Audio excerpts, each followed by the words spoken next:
Bonjour, Monsieur Levert, professeur d'usinage au lycée Amiral Lacaze en section technicien d'usinage. Une formation principalement dédiée à la fabrication de pièces à partir de métal. Donc nous avons des machines à commande numérique, des robots qui permettent en fait de fabriquer des objets à partir de plans. Donc comme vous verrez derrière moi, on récupère un modèle 3D réalisé par des dessinateurs qui va nous permettre en fait de produire l'objet demandé par les dessinateurs. Donc on va partir de matières brutes, que ce soit des pavés comme ceci ou des pièces cylindriques que l'on va mettre dans des machines. Donc comme on peut voir derrière nous une pièce avec des perçages. Donc on va monter le petit morceau de matière dans la machine. On va lancer la machine et on obtiendra une pré-pièce, on va dire, une première étape de fabrication d'objets. On utilise SolidDoc qui est un logiciel de FAO, fabrication assistée par ordinateur. Les pièces sont dessinées en 3D, puis on élabore le programme à l'aide du logiciel.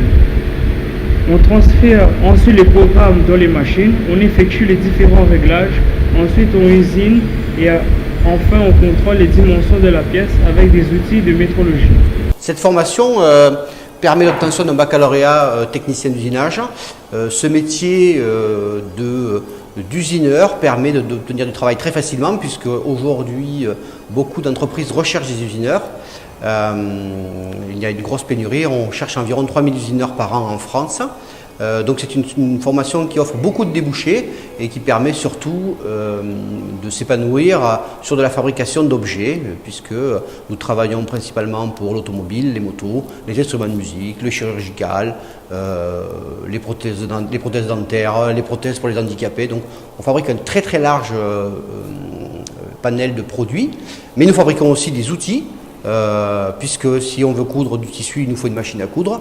Et pour fabriquer une machine à coudre, il faut des pièces. Donc nous fabriquons aussi des pièces pour fabriquer de nouvelles machines.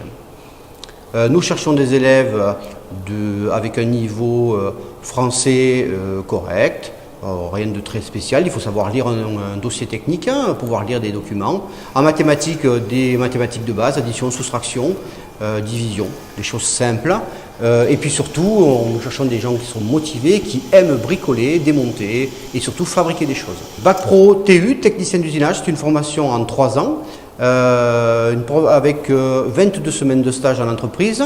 En terminale, il y a une possibilité de partir en métropole en stage dans l'Académie de Toulouse où nous partons 6 à 7 semaines en entreprise dans des gros groupes de l'aérospatiale, la TECOR, Gentilin, des grosses entreprises qui travaillent pour Airbus.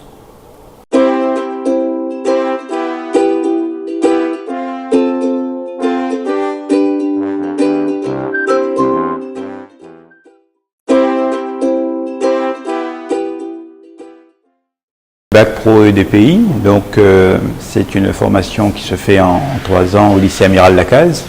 Donc c'est une formation unique à La Réunion. Et donc les techniciens de bureau d'études que l'on va former vont principalement travailler sur des maquettes numériques. Donc la formation consiste essentiellement donc à étudier et à analyser les produits industriels. C'est pour ça que la formation se nomme études et définition de produits industriels. Donc la formation s'articule sur 3 axes. La première phase consiste à faire l'analyse technique des dossiers que l'on va étudier.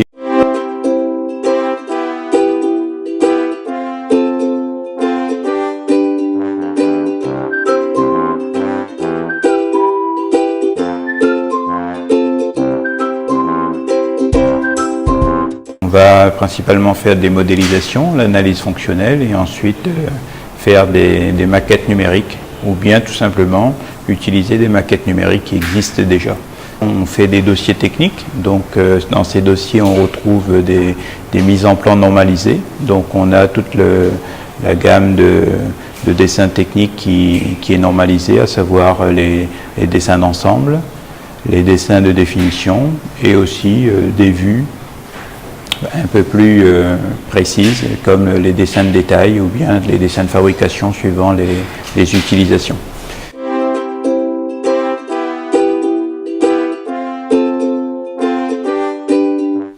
La deuxième phase consiste à faire des études de comportement. Donc on va principalement étudier les systèmes, faire des vérifications des données constructeurs et ensuite utiliser des logiciels pour vérifier ce qu'on appelle le comportement du système.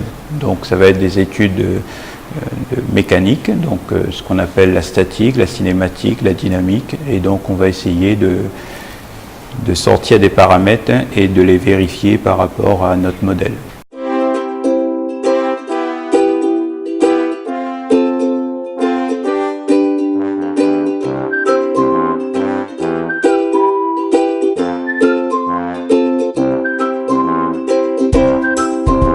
Le troisième axe, c'est la modification de produits. Donc c'est essentiellement sur cette partie que vont travailler les élèves de terminale à travers un projet. Donc un projet de modification qui va regrouper et utiliser toutes les compétences et savoirs qu'ils ont vus au cours des 2 premières années. Donc ce projet va consister à travailler en équipe sur une modification de produit. Et donc, ils vont faire l'analyse, la modélisation. Et dans cette phase, on utilise souvent des imprimantes 3D, par exemple, pour faire des prototypes et ensuite pouvoir contrôler si les solutions utilisées sont bien conformes.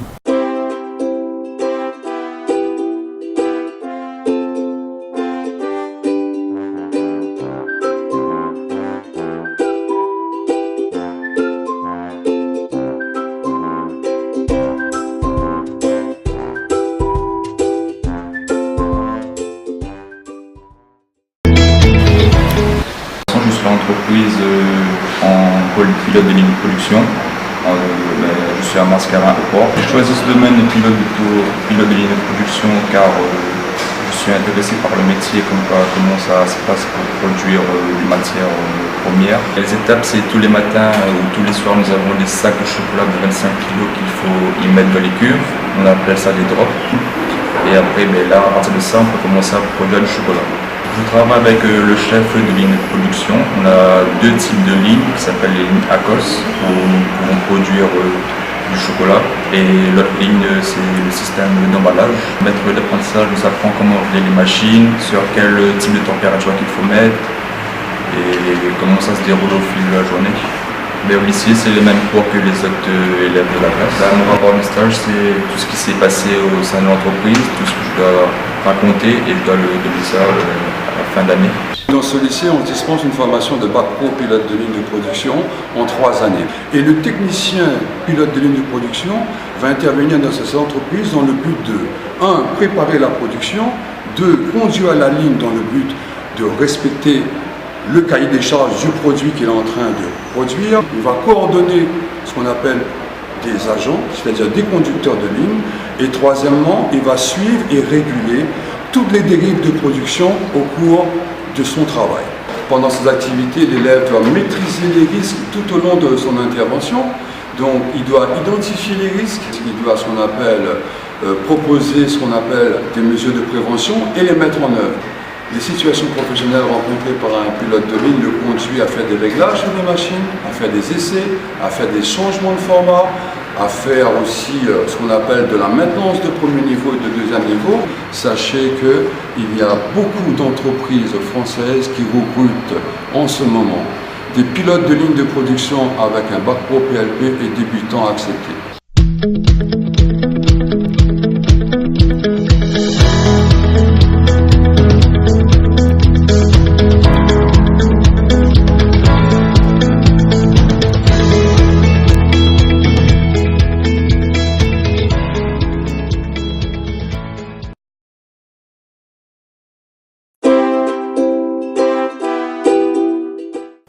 Bonjour, bienvenue en bac pro MEI au lycée Amiral Lacaze. Vous souhaitez devenir médecin? Alors bien sûr, on ne va pas guérir des gens, mais on va réparer des machines. Ces machines, vous les connaissez, ce sont les ascenseurs, les convoyeurs de bagages dans les aéroports, les barrières de parking, mais ce sont les machines aussi que vous ne connaissez pas, mais qui sont liés à vos produits que vous utilisez tous les jours, tels que le coca, le yaourt, les bières, les médicaments. Donc toutes ces machines ont besoin de fonctionner tout le temps et donc il nous faut absolument les techniciens de maintenance des équipements industriels pour pouvoir faire en sorte que ces machines fonctionnent correctement. Alors pour devenir technicien, il faudra acquérir plusieurs compétences au domaine mécanique. Donc vous allez utiliser des outils courants, les outils spéciaux pour faire du démontage, remontage. Vous allez aussi effectuer des diagnostics en faisant des mesures électriques à l'aide d'appareillages. Donc il y a un défaut qui se met. Donc en ouvrant l'armoire, on remarque que le relais de sécurité n'est pas allumé. Donc c'est un des contacts de sécurité qui se trouve sur le schéma électrique ici. Donc c'est au niveau du 3e arrêt d'urgence. Donc c'est arrêt d'urgence du côté gauche. Donc celui qui se trouve là-bas.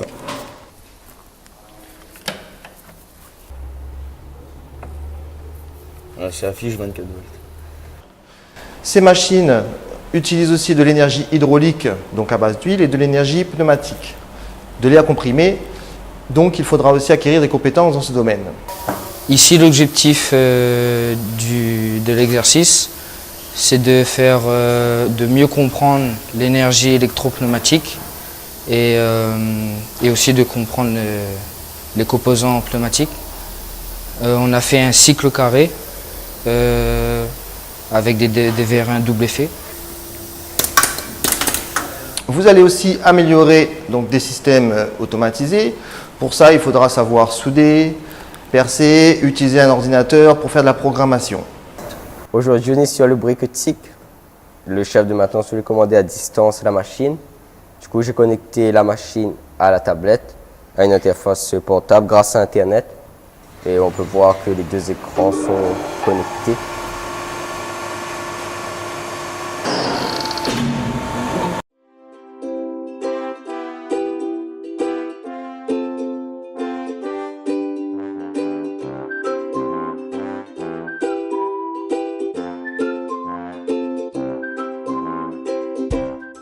Ici, ce sont les élèves qui ont réalisé cette machine. Donc, on a récupéré plusieurs morceaux de machine. On a simulé le lavage d'une voiture.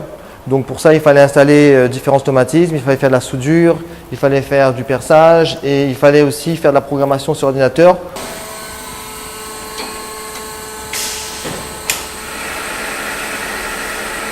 Donc, on peut voir un cycle de lavage suivi du cycle de séchage.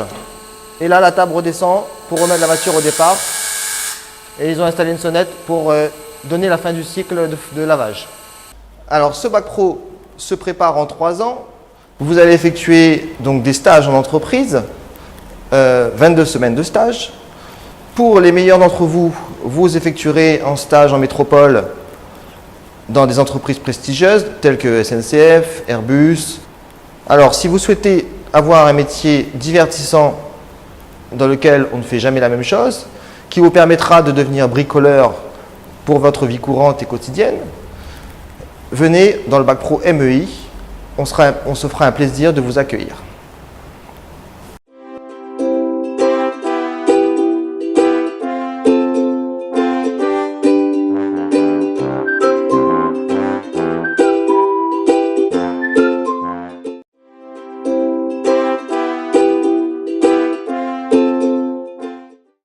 En bac pro plastique composite, nous étudions les différents plastiques et leurs utilisations. Nous apprenons à utiliser les moyens de production qui vont permettre de mettre en forme ces plastiques. La presse à injecter va fondre des granules de plastique. Une fois fondu, il va être comprimé dans un canon et injecté dans un moule.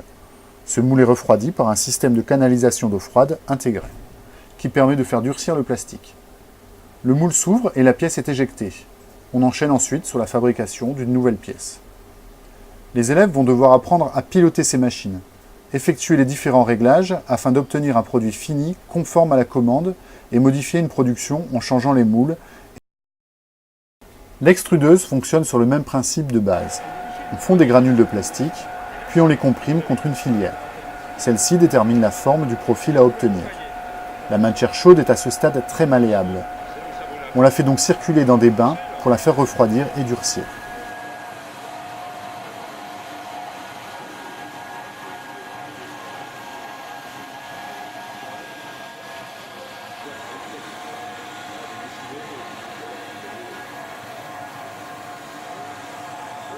Ensuite, elle passe dans une machine qui la découpe à la longueur programmée. L'extrusion permet d'obtenir des formes très diverses, telles que les tuyaux PVC pour les canalisations, les profilés de fenêtres ou portes PVC, les gaines électriques et bien d'autres. Le thermoformage consiste à chauffer une feuille de plastique pour la ramollir. On la met ensuite en contact avec un moule et on plaque la feuille plastique contre le moule par aspiration. Le plastique refroidit et durcit, il ne reste plus qu'à démouler.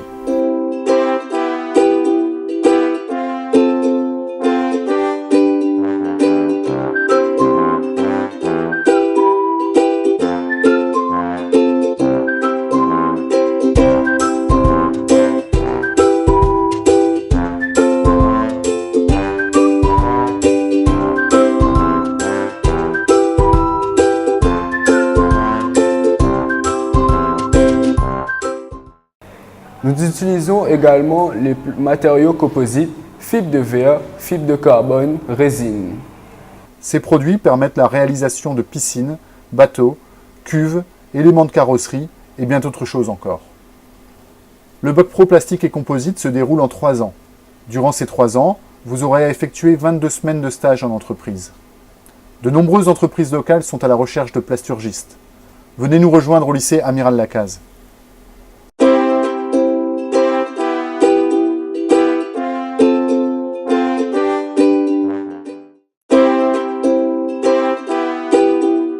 Bonjour, le Bac Pro MELEC, métier de l'électricité et de ses environnements connectés.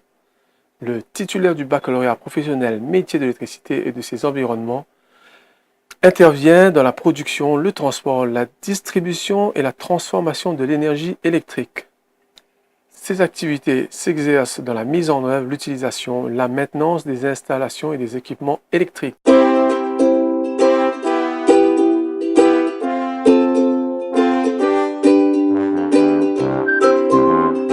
Avec l'évolution des technologies, notamment électroniques et informatiques, il met en œuvre et intervient sur les réseaux permettant le dialogue, la gestion des récepteurs véhiculant la voix, les données, les images.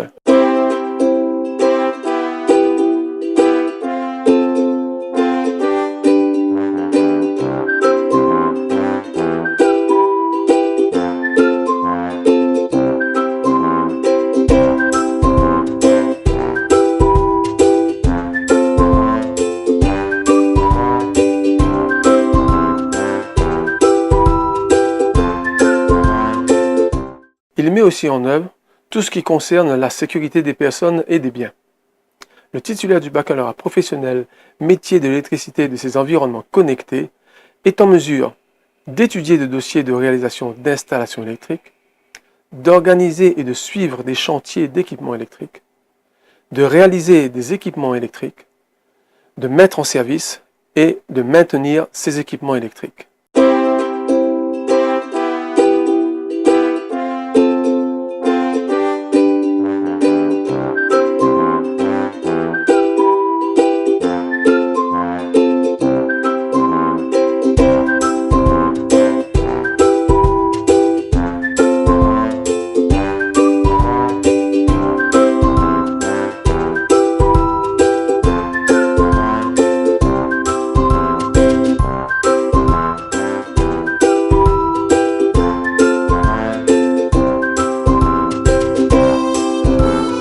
Afin de parfaire sa formation, l'élève doit effectuer aussi des stages. Effectivement, en lycée professionnel, les stages sont obligatoires.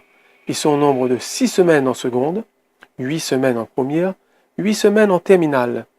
En terminale, ils peuvent s'effectuer à La Réunion ou en métropole. Après le Bac Pro MELEC, le titulaire de ce diplôme peut intégrer la vie active pour y accéder professionnellement ou alors poursuivre ses études en BTS ou faire une mention complémentaire. Le Bac Pro MELEC se prépare en 3 ans. Avec votre volonté et notre savoir-faire, nous mettrons tout en œuvre pour que vous ayez les clés de la réussite.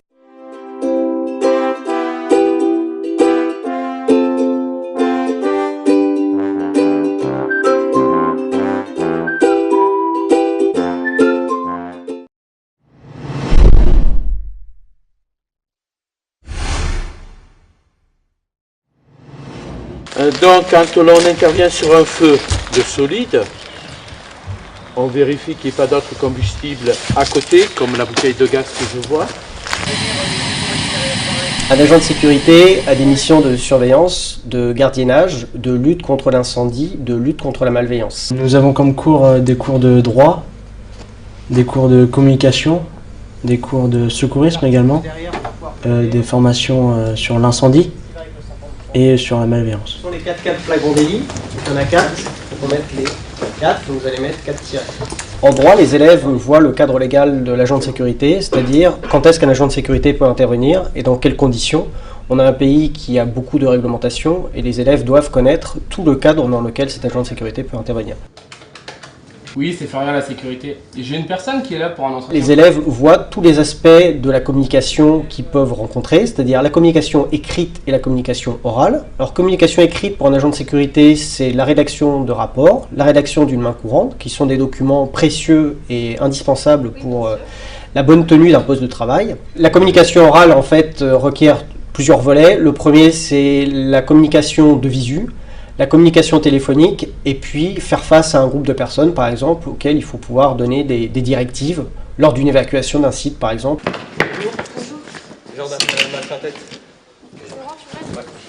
En secourisme, en première année, on a eu le SST, sauveteur du secourisme du travail. Sinon, cette année, on fait le PSE1, premier secours en équipe. Concrètement, on met par exemple un collier cervical à une victime, on met sur le brancard, on alerte les secours. Donc sur l'incendie, on voit comment effectuer une extinction de feu, comment se produit un incendie et avec quels moyens d'extinction on doit l'éteindre, et également les moyens d'évacuation lorsqu'il y a un incendie dans les établissements. Je vous signale une intrusion côté nord d'un individu qui est en train de voler des bouteilles de gaz par les... Dans la technique professionnelle, on voit aussi la vidéoprotection, du vol, des agressions. On recrute des jeunes issus du collège, quel que soit le profil des élèves et les études qu'ils aient menées avant. On recherche des jeunes qui sont volontaires, motivés, avec un minimum de conditions physiques. La sécurité ne recrute pas que des garçons, donc on prend des filles. En général, on a à peu près un tiers de filles. Après mon CAP, je souhaiterais faire un brevet professionnel agent technique prévention et sécurité. Je choisis ces formations parce que par la suite, je vais faire un brevet professionnel d'agent technique de prévention et de sécurité parce que plus tard, je vais rentrer dans la gendarmerie.